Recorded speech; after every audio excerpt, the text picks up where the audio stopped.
Alrighty. So thanks again. We're going to dive right into how to write a scientific research resume. So first thing for all resumes, just kind of in general, things that you want to think about. You want to think about what the purpose of the resume is, who your intended reader is, and what message you want to send.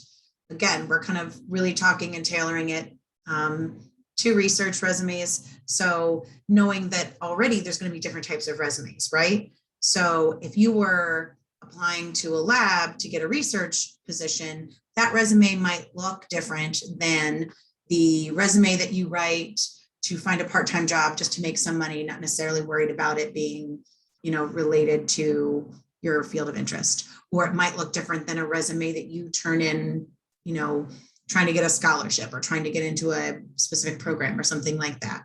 So just kind of keeping in mind what the purpose is, who's the intended reader, what message you want to send, thinking about those things as you build your resume or reorganize maybe a previous resume is important to kind of think about to know what your resume will look like in the end. All right, I also want to briefly bring up CVs versus resumes, because I know sometimes specifically in the science field, we hear a lot about CVs or curriculum vitae. So I want to talk a little bit about how they're different or when to use one or the other. For the most part, they're very similar.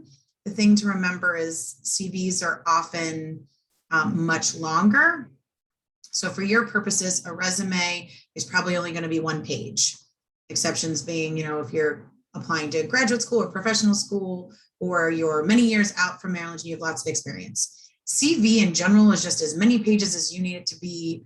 There's no page limit. I've seen some faculty CVs that are close to 100 pages. You're not going to be there yet, but maybe someday.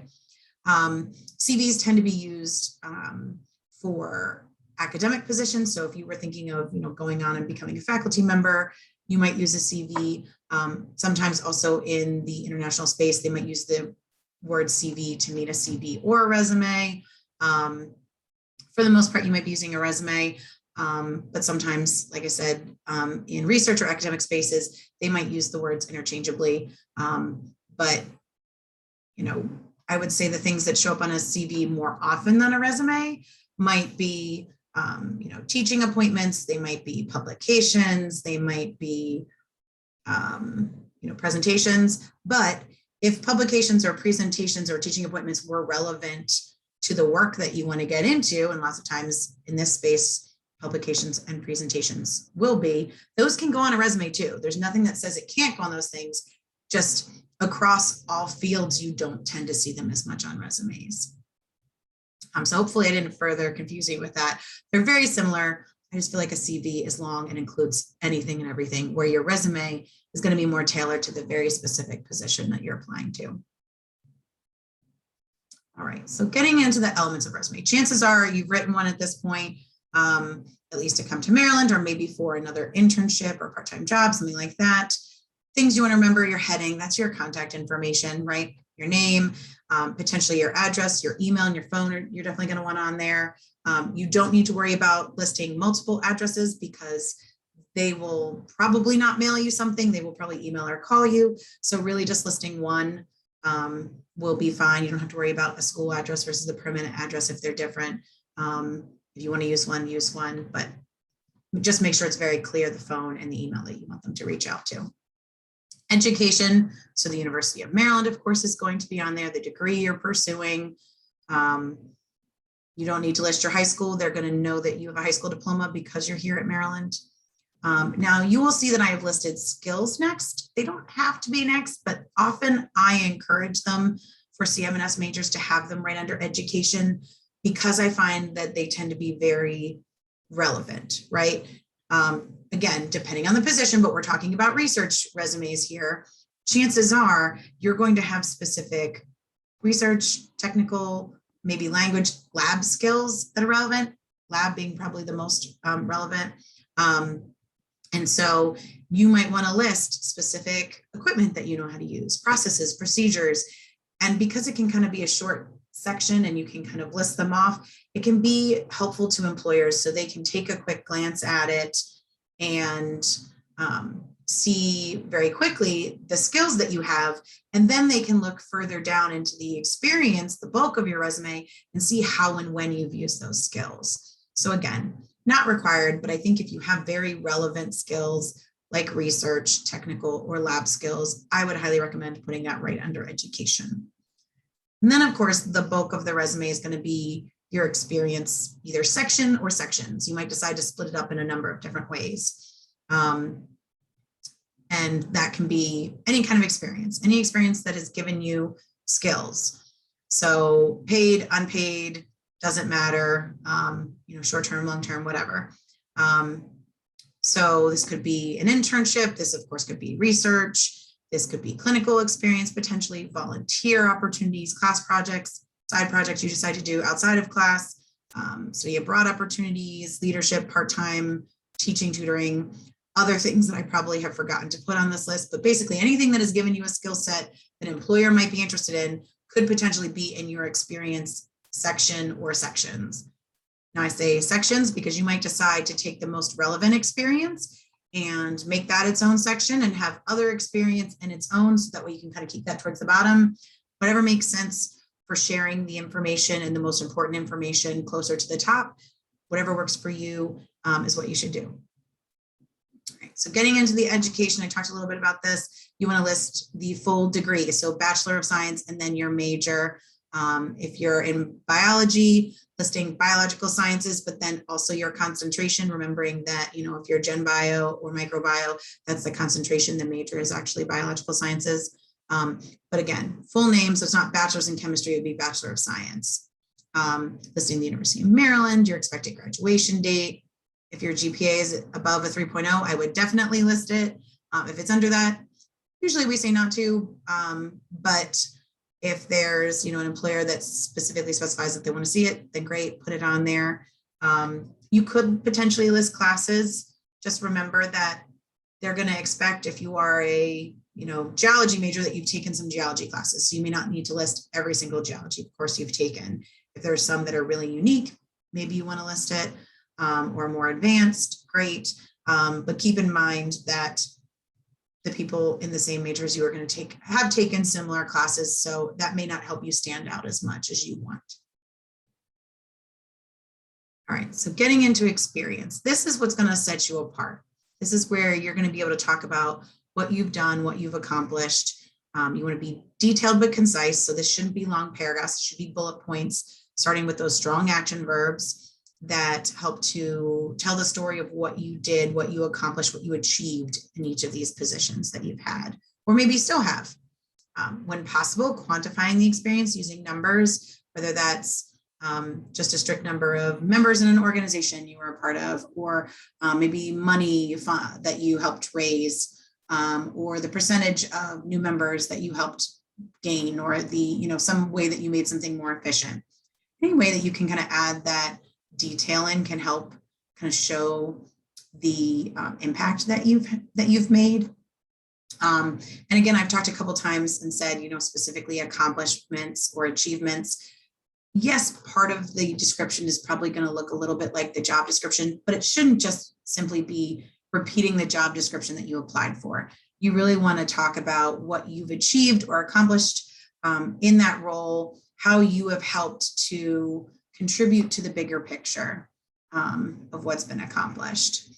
Also making sure that the way you're describing the information in these bullet points helps someone who's maybe outside of the organization understand the work that you did. So maybe you've worked in one lab, but now you're applying to a very different lab.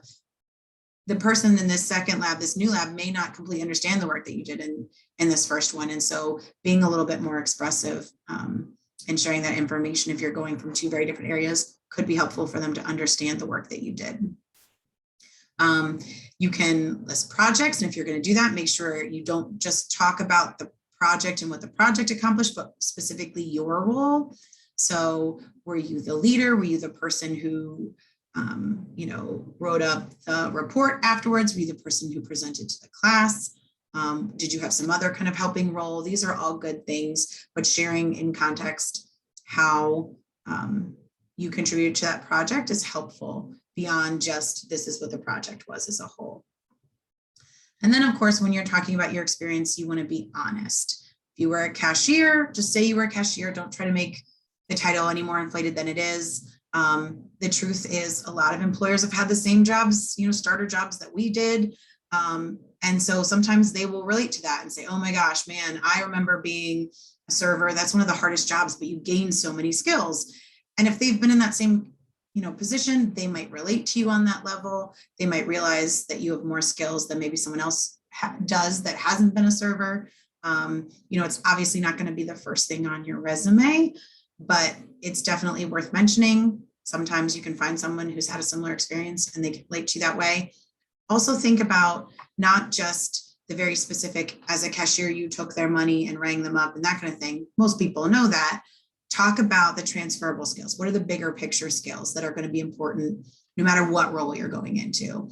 So, going back to the server example, being detail oriented, that could be really helpful in a role in a lab, right? Being able to pay attention to the details and keep track of things for lab reports, that's all really important. Being a member of a team might also be part of working in a lab with a larger part of the team in the lab. As a server, being able to work in a fast-paced environment, maybe it's a really busy lab. And so that piece, might look like a transferable skill. You're doing very different things in both positions, but some of these transferable skills are going to be important no matter what role you go into. All right, so again, talking about projects, if you went above and beyond, again, talking about your role, make sure you're talking about that. If your project was part of a contest in the class and you were the top ranked group or the second ranked group or whatever, share that kind of information. If you've received any promotions in any roles, talk about this because it means that you did a good job and someone wanted to give you more responsibility. That looks good to anybody, right? It means they like the way you did things and they wanted to give you more responsibilities. Same thing as if you trained people, it means they like the way you do your job and they wanted you to train other people to do it like that. So it may seem like a small thing, but definitely include that when you're talking about your experiences. You can also use your experiences in a way to kind of share what you've learned. So, one bullet point could be learned X, Y, and Z. If you don't have a way to demonstrate that you actually did whatever that skill is. Maybe it's just that you observed someone and you got to watch them do it. You didn't actually get to do it yourself. Then that's a way that you can still share that skill and know that you can show that you can do a certain thing. Don't forget to include volunteer work. Again, it doesn't have to be something you're paid for. That being said, if we're talking about volunteer work, it should be something that's maybe a more sustained commitment, maybe not just a one-time I did Relay for Life. I mean, Relay for Life is great, but maybe if you're sharing that, it should be something that you had, maybe you had a leadership role or it was something that you did. You were on the team that helped find other people to build teams or something like that. Something that would maybe is just more than like a 1 day or a 2 day commitment. Leadership opportunities, whether that's church or that's a sport or that's a club, any organization that you've made an impact on could potentially be an experience. Then, of course, any fundraising experience, large projects, all can be things that you mention as well. All right. So I talked before about being concise, but also detailed.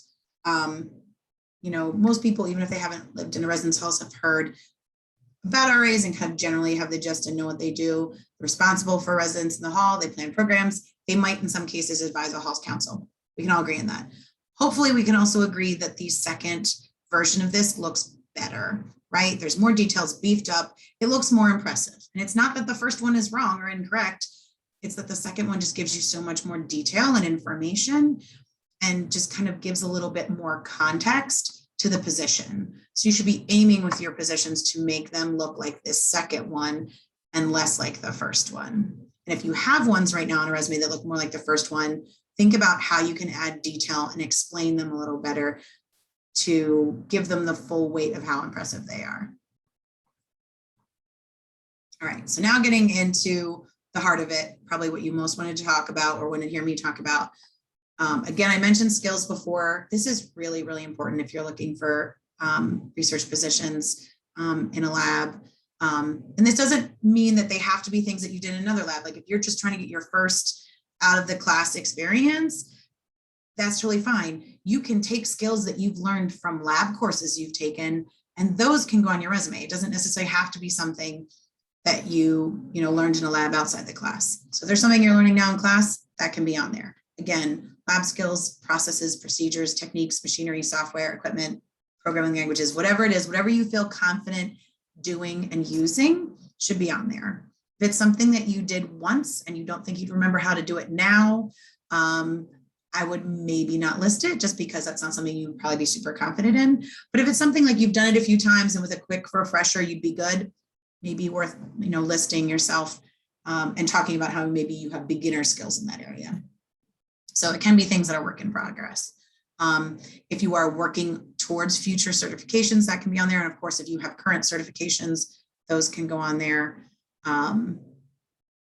If you've been doing a specific skill for a long time, that could be worth noting. If it's something that specific piece of software that you've been using for 2 years, that might help to show them that you really know how to use that piece of software. If it's on your resume, expect people to potentially ask about it. Just know that it's fair game.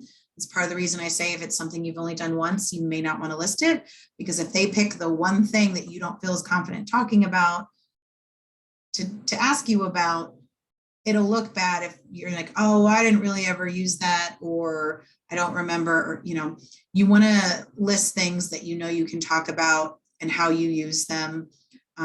Because maybe they don't need everything that's on your resume, but if they do pick the one that you're not as confident in and can't talk about how you used it, that could then call into question how confident you are with some of the other skills, and you wouldn't want to do that.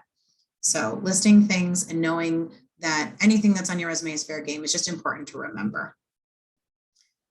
Let's see, list specific skills in your description. So I've talked a lot about how that skills section is really important. When you can, like I said, I know some things might come from a class, so they may not all fit into your experiences, but whenever possible, you want those skills in the skill section to also be in the description of your work.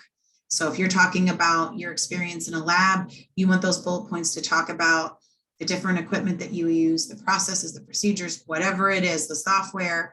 You want to go into more depth about how you use those things, because it's great for them to see that in your skill section, but it means so much more, and it really proves your point. If they can then see in your experience section how and when you've used those and what you've done with those skills. Again, if it's something you learned in a class, still list it, but the more that you can put into the description of your experiences, the better. Like I said before, with the it's fair game if it's on there. Don't claim to be an expert at a specific skill or advanced if you aren't. You don't want them to test you on it and find out that maybe you're only just intermediate. And of course, this is all subjective, but chances are, unless there's something that I'm unaware of that you've been doing for many years, you're probably not expert or advanced just yet. But you could be beginner or intermediate or proficient, depending on what the skill is. And some of it is kind of a value judgment, and that's okay.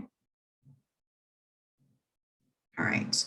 So if you still need experience, you're still trying to find things to put onto your resume.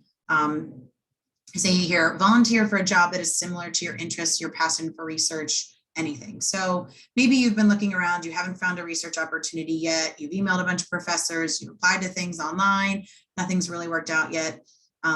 You could always try to see if there are some offices adjacent to the work you want to do that might have openings. So maybe you find out that the chemistry department needs student assistants in their department office. So you're obviously not doing research in that situation, but you're in the department office helping them with, answering the phones, paperwork, administrative tasks. In that position, you're not doing the work you want to do yet, but you're meeting people in the department, faculty that are coming into the office. You're going to know people who will potentially be able to give you those opportunities. It could be a way to network into something that you really want to do, like getting into a specific lab. It could be a way to talk to one faculty member who knows another faculty member who can make that introduction for you. So it may not always be the right path for everybody, but it can be a way to further get to know people and potentially get into an opportunity that you're interested in. That doesn't mean it just has to be on campus. This could also apply to positions off campus as well. add work to a past project or start your own project. That can be a little harder sometimes with lab or research experiences, but if there's something that you've done in the past that, building on it can help build or demonstrate your skills, that might be something to look at or think about. Again, choosing a job that's more related to your field of interest can help get you closer to those people that can help you out and finding the opportunities you're interested in. And then don't let lack of experience stop you. We've all kind of heard that it takes experience to get experience, and that's scary and that's frustrating because sometimes it's, well, how do I get that first thing that's going to get me the second thing? But the truth is everyone's in that position at some point. At some point, everyone starts with zero experience. So it's just a matter of kind of adding up enough of the other experiences until someone sees the transferable skills or sees the skills you've learned from a class and feels like you'd be a good fit for their lab. So whether that's volunteering your time or skills somewhere, focusing more on some classes or taking a different class that'll give you a new skill set, or some leadership roles that'll give you transferable skills. These are all good things to do until you find the opportunity you're looking for. All right, so this is a sample resume. Not perfect, but it can give you an idea of what it might look like to have a skills section on your resume and have some of the things that you've done in a lab or in a class or maybe in an internship. You will notice that there is an objective on this resume. You do not necessarily need an objective. In fact, I would say in most cases you don't want one. Most employers say they don't read objectives. Also, there's the thought that if you're applying to a specific position, they know the objective is to get that position. One time when I think an objective might be helpful is if you have a family friend or a relative that says, hey, give me your resume, I'll pass it around NIH.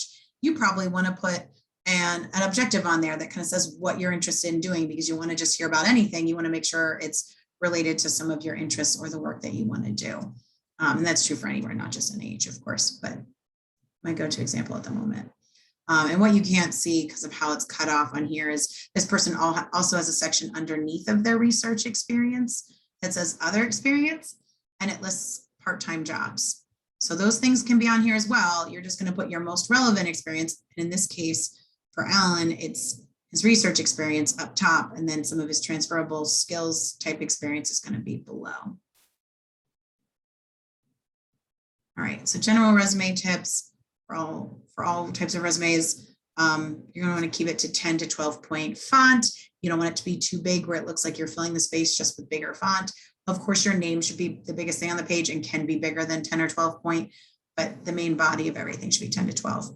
Margins, that's top and bottom and left and right, 1/2 inch to 1 inch. So let's say you feel like your resume, you don't have quite a lot of experience and you don't want it to look too empty, then you might go with a 12 point font and 1 inch margins to kind of maybe make things a little bigger and kind of give you some space around the outside and make it look a little bit more full.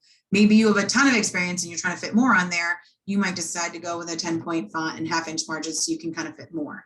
That's okay. I've been talking about one page. When I mentioned CVs and resumes earlier, I kind of mentioned that you want to stick to one page with a resume. Again, the exceptions are if you're applying to graduate school, if you're applying to the federal government, that is another time to just not worry about it because they want to see anything and everything. Or, many years from now, you've had so many jobs and so much experience, having 2 pages of a resume, totally fine. After your sophomore year of college, we really recommend that you take high school experience off of your resume. The idea is that hopefully in those 2 years here at Maryland, you've had more recent or more relevant experience. If you do have something from high school that is super relevant, you can leave it on there, but really you want to try to get more recent stuff on there, of course. But if you're a first-year student or a sophomore, the idea that you have high school stuff on there is totally to be expected. And if you're super involved and you have a ton of experience as a first year or second year student and there's no room for the high school and it comes off early, that's okay too. Whatever works for you and your experience. You want to have a clean and consistent format. There isn't necessarily one right way to do it. It's just making sure that, if in your first section you list the title and then the organization, that in the second section, it also lists title and then organization, or if you bold something, that you're consistently bolding that same thing throughout. And then avoiding excessive white space, because that can make your resume look kind of empty. That's why I kind of mentioned, if you don't have a lot, you might choose to make, font size bigger or the margins a little wider, so you don't have like this, quarter of the page at the bottom that's completely blank. But again, hopefully with the experiences you've had and your ability to write more detailed descriptions and adding your skills section, this won't be an issue and you will have plenty to fill one page. I also want to mention with the one page exception is you may get to a point where you have more than a page worth. You still want to apply with one page, assuming we're talking about the general and not those exceptions that I gave, but still have a master resume. Have a master resume that has every single thing you've done on it. You can even leave the high school in the master resume if you want to, but this will help you to remember the things that you did in those opportunities, help you remember the dates of those opportunities. So you don't have to go back and try to remember what month you started if it was something that was 5 years ago. That master resume can have anything and everything on it, and you can pull from that resume into another document and kind of pick and choose as you apply to things what's the most important. So if you're applying to that research opportunity, you're going to be picking out specific skills or research opportunities that you've already had, or transferable skills that you think are relevant, and making sure those things got into your resume, and some of the other things that aren't as relevant may just stay on that master resume and not get to the one that you're using to apply to something. All right, tips from employers. List lab and volunteer projects you've worked on to show more relevant experience. So this could be, again, an independent outside of class lab or volunteer project, but if you have a lab project that you think is really relevant and helps to show your skill set that's from a class, that could be listed on your resume as well. You would just want to make sure that it's obvious that it's a class project, but you could certainly talk about the work that you did, and that can help show some of your skill set, maybe some of the things that you know how to do in a lab. If you do have outside class projects or student orgs, make sure to list those as they're relevant and those transferable skills. They're not really interested in your hobbies for the most part. I have occasionally heard one or two say, well, actually, I like to hear them because it gives me something to bring up in an interview. But for the most part, you don't want to focus too much on those unless they're super relevant to the position that you're applying to. Tailor your resume, again, to the company or the position, looking at which skills might be more important to highlight for a given experience, or which experiences might need to be more towards the top in their own section related to the work that you're doing. And then, of course, be concise, use bullet points, don't list big paragraphs, they're not going to want to read them. Right, so some takeaways, and then we'll certainly get to any questions that are coming in as we're finishing up. Again, don't simply use a job description to write your resume. Talk about your accomplishments, the impact, how you have contributed to the bigger picture of what this organization is doing. How have you helped them to achieve what they want to achieve? Set yourself apart, find the things that make you different than other potential candidates and make sure that's obvious. Write bullet points such that the reader can visualize what you're doing using those strong action verbs. Avoid using things like assisted or helped or worked, because that could be anything. You could assist in setting up an event when really the skill set might be setting up an event, or you might have helped the PhD student in the lab do X, Y, and Z. You might want to actually talk about what you did in the lab, and then as a footnote or like end of it saying like helping or working alongside a PhD student. You want to like make sure that you're showing what the actual skill set is that is what you're trying to tell them. So the fact that you can help or assist is not what you want them to know. It's whatever probably comes after that. That's the skill you want them to know.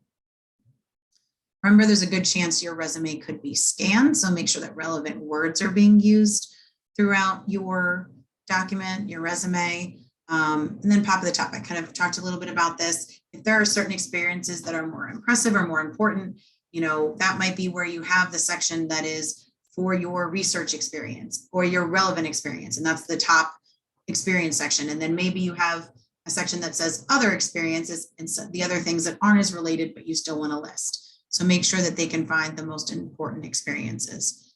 And within each of these sections, you're still going to list the most relevant, the most recent first, but that's where you can use the 2 or the 3 or however many sections you need to make sure that you can put them in the order that you want them to be in.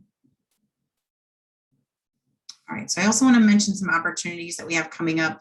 We have Career Fair Prep drop-in hours. The Career Fair is coming up Thursday, the 23rd and Friday, the 24th. It's virtual.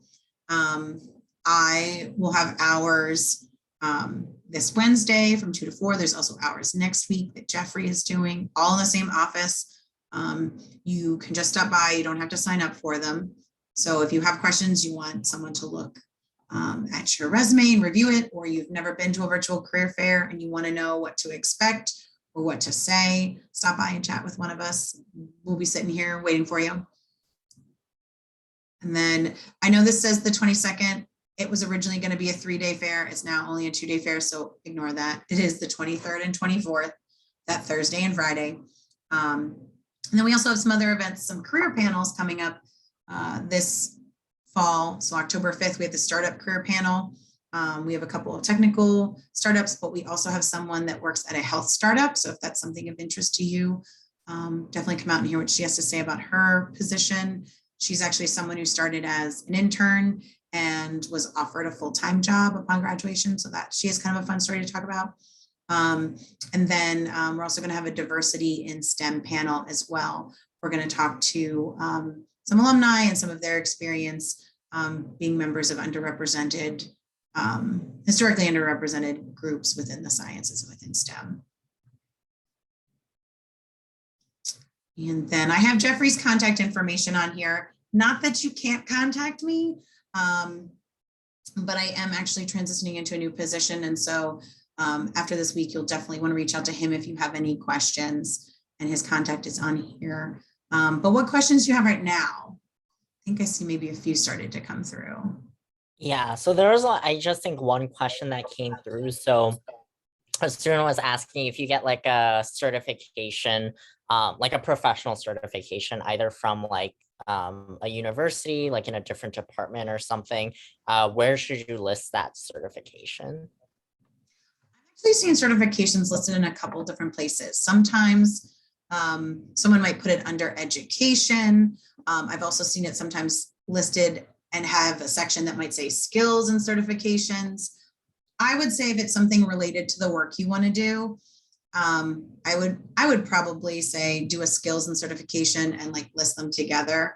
If it's something like you're, CPR certified, and that's not necessarily relevant maybe to the position you're applying to, but you still want to mention it, then I might list it as certifications and have it as a separate section towards the bottom of your resume. But assuming that it's a certification that's a professional certification related to the work you want to do, I'd probably do it as a skills and certifications section. But like I said, I have seen some people put it in education.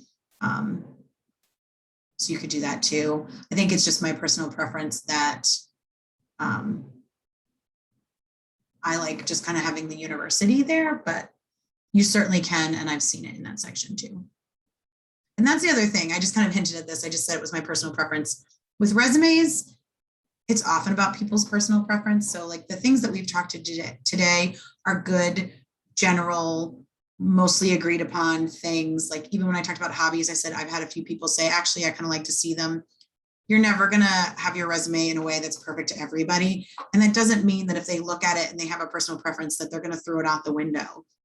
But trying to make it something, make it a document that you feel confident in when you're applying to things, and that others will be able to easily see your experience and your skills is kind of the aim of this whole thing. So, if you find out later that someone prefers when you list the title first instead of the organization, that doesn't matter. Like I said, they might prefer it for their own resume. It's not going to affect how they view your resume, unless it's something really egregious. But